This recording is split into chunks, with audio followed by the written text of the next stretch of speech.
can we be a good friend or good partner to those people without taking on the baggage of what may come along with that relationship? Well, critical conversation is something that's not very easy, but oftentimes it's necessary.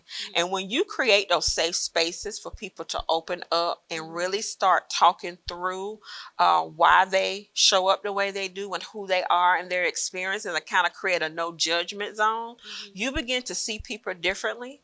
And oftentimes when we have kind of prejudged a situation, but we haven't had that conversation to really see who they are. And then you also have time and space that kind of allows people to kind of show up the way they do, and you begin to see their pattern. Okay. And then you want to understand, why do they have this particular pattern, as to how they demonstrate themselves, or how they answer questions, or the body language they may have, or is this one conversation that makes them uneasy all the time? Certain subjects and conversations. Right. And they pull back. Exactly. Or shut down.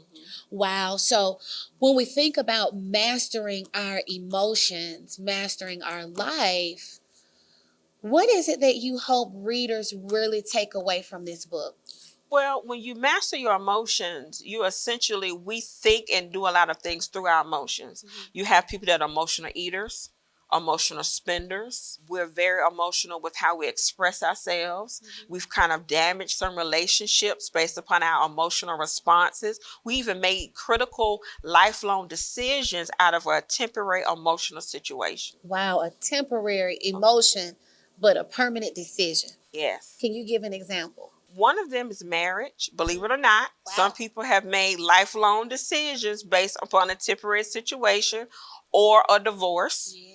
A comment or a judgment that they did in an action that has given them a situation that has been a permanent, consequence for them. Lashing out, spending money on large items, and then you have that consequence later on when you have that regret of spending. Wow. And it's a lot of different variations with that, especially even with when you think about weight. Yeah. And I had an emotional experience, and I decided I was going to eat. And I had to break up with Snicker bars. Exactly. I had to break up with Snicker bars because when I got stressed out and it was tied to a romantic relationship, I wanted the chocolate and the peanuts and the caramel mixed together just the way they do it in the Snicker bar. And I said, I am not going to go work out for another hour just because my feelings were hurt and the Snicker bar was my temporary satisfaction. Exactly. So I would like to go shopping. Let me go buy a pair of shoes. But see, that's the thing. We might shift to something else. To make me feel better, instead of sitting down and having a conversation. And with ourselves or with the person? With yourself first, to identify what is the emotion that I truly have. Okay. And where do I place this emotion? Is this really because of that person, or is it something within me? So once you identify those emotions, then if a conversation is needed, have that conversation with that person and share with them, this is how you make me feel, and this is the reason why. What if they're not willing to have the conversation? Well, first, you have to understand that when you express your emotion, that's the most important part. Expressing the emotion. Expressing the emotion through healthy conversation and healthy response. Because you can have unhealthy and healthy emotional expression. Okay. And you want to make sure you have healthy emotional expression. Okay. And engage the conversation in such a way that it's going to be solution oriented. Okay. It's not going to be a situation where I'm going to blame you or finger point at you, or make it a situation where I'm going to challenge you in a way to try to manipulate the conversation. But to have a resolution as to, this is how it made me feel. I want to understand why we engaged the way we did. So if we have a family member that has a very domineering personality, controlling personality, but they have the best intentions. Maybe they're the provider for the family. Maybe they work 3 and 4 jobs for the family. And everyone knows they have good intent, dreams, hopes for the family, sacrifice for the family. How do you manage the relationship with a person that's just so dominant, so aggressive, and it almost feels like you're living with a bully? Well, one of the things is to understand why you're feeling you're being bullied. What is the trigger for you? And then it would be engaging in the conversation to figure out what is it that drives them to that place of either perfection or control. Okay, so if it's a matter of control, are you saying we need to figure out what's driving them, or Well, it helps you to understand who they are. okay, And when you, if you can have the conversation, because some people don't want to deal with their emotions, and we have to be very clear that there are some people who are not ready to talk about their emotions, and sometimes working hard, putting those things before me keeps me from stopping to take a minute to breathe and think about those emotions that I may not be ready to deal with. oh wow, So first you have to give them and you space, okay, because your emotional health is very important.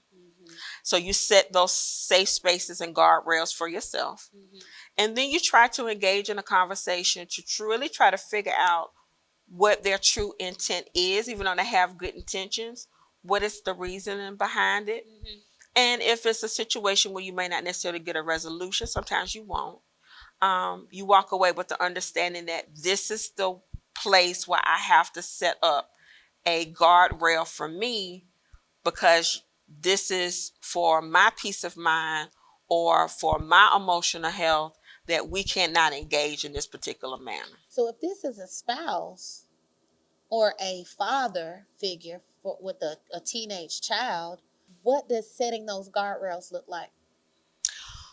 Well, with teenagers, it's probably going to be a little bit different, because unless they're very articulate as far as understanding what their emotions are, this is when having someone as a peer or a parent that's going to help you identify what those true emotions are, because they can be very raw, especially when you're dealing with a parent who has been absent. And someone may be dealing with the emotion of abandonment. So you have to be very, very careful with that, so that they can understand that they are loved, they are welcome, and it's not their fault. Because oftentimes, I know that was something I dealt with my father not being present. I couldn't understand why, and I felt that was something wrong with me. But it was a situation that I had to learn and understand when I began to understand his background and how my father showed up every day. He wasn't taught to love that way. So my perception changed, and how I interact with him changed, from the standpoint is that I have to show him love so that he can see it in a different way. Wow. So you were his example of I had to be his example. That's powerful. So sometimes we're reaching for love or an emotion or support from people who may not even had an example themselves, or may not be capable of giving that experience or sharing that experience with us.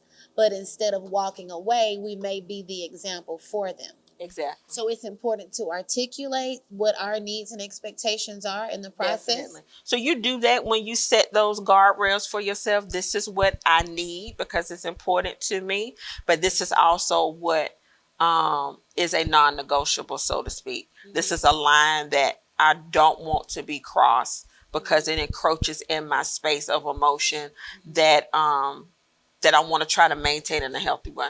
Awesome. Powerful, powerful, powerful.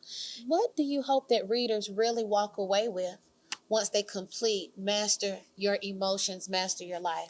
I want them to walk away with that you can live an abundant life in every area of your life, not just financially, but emotionally. And your emotional health is so important, which flows into your relationships. And your relationships are one of the greatest assets that you have within your life. And that when you master that, you're going to make better decisions in every area of your life, and you're going to manage your relationships in a completely different way. And they're going to flourish, they're going to grow, and they're going to blossom into something very wonderful. Yes, thank you. Awesome. Today's segment has been brought to you by our sponsors, The Essence of Excellence, ACT Score Booster, and MarriagesCanWin.com. Be sure to subscribe to Tierra Destiny and Friends via YouTube, and enter your email address at TierraDestinyRead.com for more updates, free online training, and details on our next live taping.